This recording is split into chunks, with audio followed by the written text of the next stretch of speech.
focus on what's at hand. We all know that there has been an extermination of the Palestinian people going on for decades. There has been an acceleration of that extermination in Gaza for the last 23 months. The most unhinged fascist violence that could ever be imagined, the worst atrocities that could ever be imagined are continuing to be inflicted every single day, and we, as humanity, have a responsibility to both organize and resist. We must keep our minds on that goal. The reason I was brought here today was to speak about the future of Palestine, and that answer is, it is for the Palestinians to determine their own future. We cannot give the Palestinians what only belongs to them.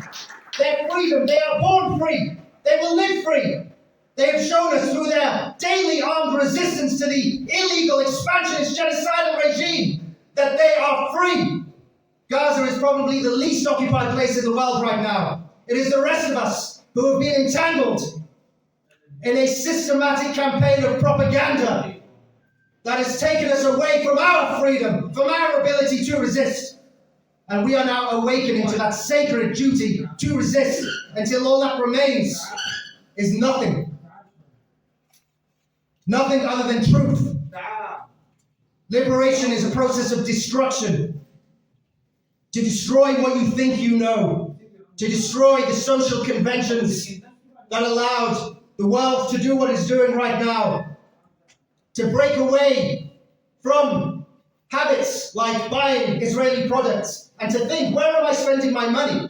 What is my role in this affair? To liberate yourself, to destroy the bonds that has allowed the Zionist project to exterminate the Palestinian people, to destroy the professional bonds that many of us have had to destroy in order to reveal the truth.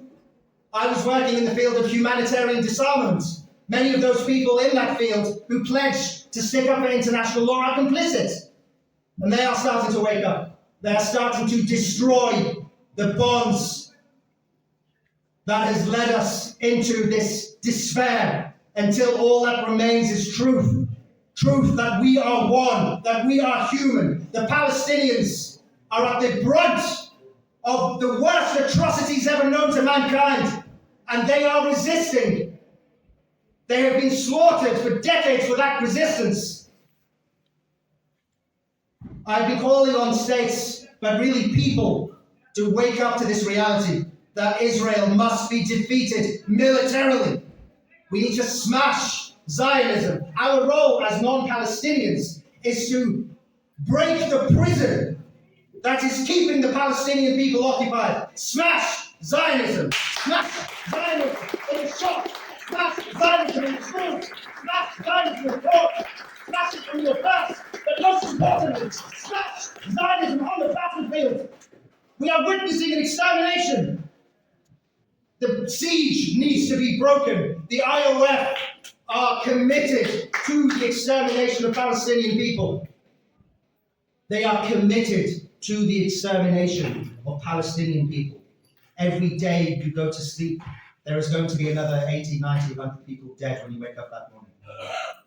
Maybe more, maybe in the hundreds. We don't know what's going on right now. Right now they are bombarding Gaza City, the last remaining place where there is a population that have endured nearly 2 years of the most cruel, heartless campaign of destruction the world has ever seen, and now being razed to death.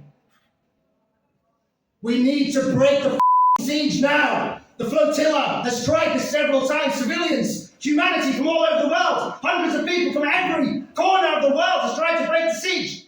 And they are bombing the flotilla. So we need to send our militaries, send the vessels, threaten, smash the Zionist enterprise. Every member of the IOF needs to get the out of Gaza. The walls need to be smashed, and every checkpoint needs to be smashed. What I'm saying is not even controversial. It is a legal obligation on every single state.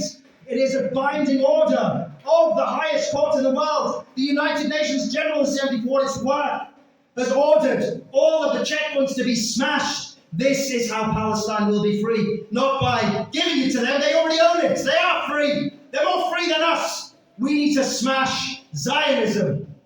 It is also occupying us, as we have seen, from the level of state brutality that we are experiencing. from the willingness of this state to clamp down on anyone speaking out for the people in Gaza. Zionism has occupied the world.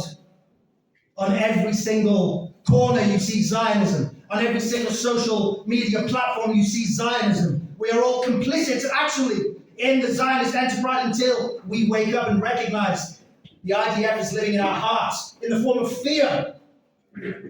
They have told us that we should be scared of them, that we should be repressed, that we should be silenced, that we should be targeted. And we are now waking up and saying, you, we are free as well, and we will demand our freedom.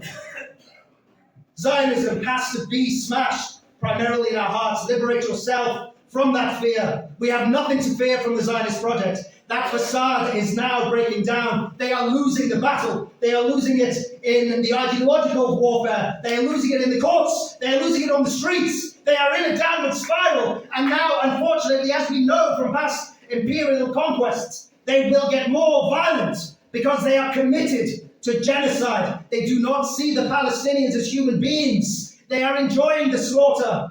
They will carry on the slaughter until they are stopped. So we need to be serious. The armed resistance needs to be backed. They have been right all along. They have been suffering for being right all along. They need to be empowered. They need not just to be applauded, but to be joined. Not good enough to have tweets celebrating Ansar Allah or Hezbollah or the Axis. What good are tweets? We need to join forces. Send vessels, send the armies, send the navies, smash Zionism.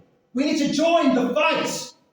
So next week we're going to be holding in this precious city of Birmingham, which I believe to be a beating heart of Palestine solidarity, an awakened community of people who see Palestinians as themselves, as they are us. We are one with them. We have stripped down all the barriers of separation that separate us from the Palestinian people. We have wakened ourselves up. We have realized that humanity is one with them, and we must therefore join the fight. We need to be serious about that, and I'm sorry I'm talking about what I'm about to do next week, but it's actually necessary for this to be from Birmingham. I'm from this city, and it is clear from the audience, we have people from every part of the world who realize this truth, that we are one, and we will succeed, and we will smash Zionism, and we will succeed. I'm saying this as a Muslim. I said this as a Muslim. Many of us here are Muslim, but it doesn't matter actually. But Islam tells us victory belongs to Allah. Allah is the best of planners. You are a fool to go against Allah. But you can see it in any way you like.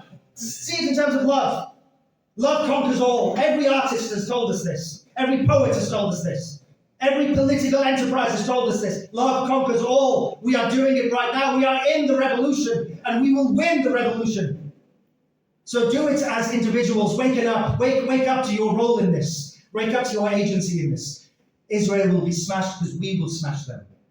The people, not the UN, not the states, not politicians. We, the people, will smash Zionism, and we're doing it right now. In every time we have an event like this, but we need to mobilize military force. Until victory, Zionism must be smashed. Israel must be smashed. There is no alternative. Until that happens, we will carry on waking up and seeing more and more dead. And I will continue to say this until everyone is woken up to it. That is our responsibility. It is our sacred duty, and it will succeed as long as we believe it will. So, mean it when you say it. Free Palestine and Zionism. Israel. Smash the Zionist enterprise in every way that you can.